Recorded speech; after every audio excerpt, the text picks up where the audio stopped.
মাটির কলসি হইয়া ভাসলাম যমুনায়, পঙ্খে যায় হীরা যায় রে যায়, ভোমর হইয়া কাজল দিলাম আলতা দিলাম পায়, পঙ্খে যায় হীরা যায় রে যায়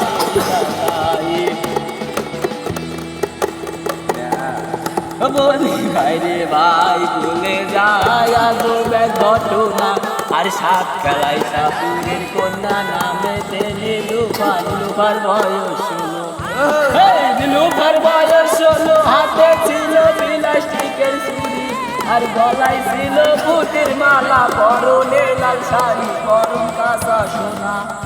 পরম কাঁচা সোনা, হাত দুখানা লাল লতিকার যোগা, আর বুড়ুতে বিজলি মাখা সামনে স্বপ্ন আঁকা, ঠোঁটে মধু মাখা। ও নীলুফা ঠোঁটে মধু মাখা রে, ঠোঁটে মধু মাখা, আঁকা বাঁকা পথ ধরিয়া চলে, দেখতে ভালো গঠন ছিল, সবাই দেখে বলে হাই হাই রে হাই হাই।